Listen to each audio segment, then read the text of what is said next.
Happy New Year. Now, I will admit I have a very soft spot for trams, and Cardiff, where I live, had a very extensive tram system until about 1950 when it all closed down. And looking around, you wouldn't know this. There's not a lot out there to say, look, we had trams. Now, okay, there is this rather large art centre here called the Tram Shed, and it used to be a tram depot and then a council depot, and now it's an art centre. But I'm going to look at two small relics in the centre of Cardiff, which a lot of people will know, but may not necessarily know, have a tramway background. So if you look at this image here, you can see Cardiff Central Library, and there's a tram running down the side of it, and in the foreground there is a statue of William Batchelor. So if we fast forward to today, there is William Batchelor on his stand. There is the library in the background. There's still this island in the front. There's quite a few trees grown up, but it's what else is here that we're going to have a closer look at. So Hayes Island Snack Bar declares itself that it was open since 1947, which is very true. This building was converted to a snack bar in 1947. But what happened before then? The answer is, it was a parcels office for the tramways. There was 130 trams running over about 35 miles of track, so it was logical that why not use it to deliver parcels? And that's exactly what they did. So the building was opened in 1911. You could buy a ticket, 4p or 6p, or D as it was in those days, and parcels could be delivered anywhere across the network. In 1948 it converted into Hayes Island Snack Bar, and today it is a Grade 2 listed building. And not many people know that this unit is actually got a tramway heritage.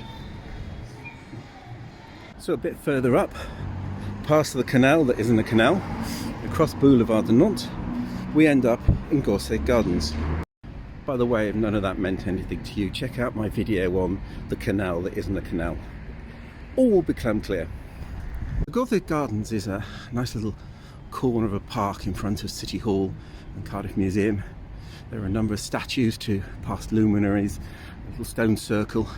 The actual City Hall lawns at the moment are being redone after Winter Wonderland.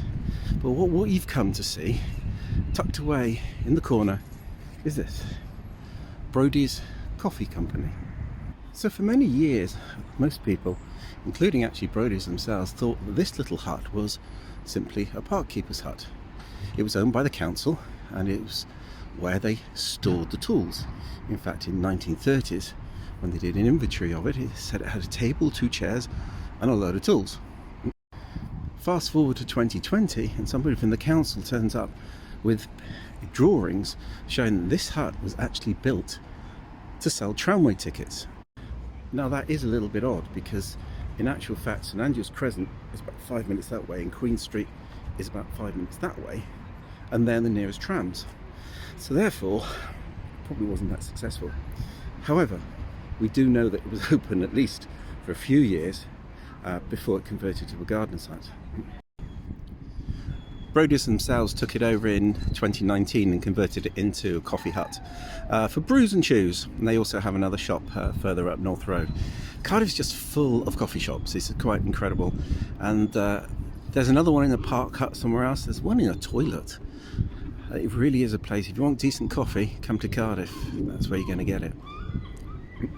So there we go, 2 Grade 2 listed structures in the centre of Cardiff, both with connections back to tramways.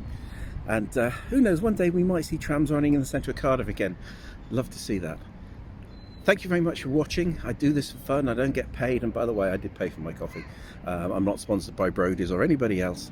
Please like, share, subscribe, hit that bell notification, as they say on so many of these YouTube videos, and I'll see you again next time. Bye.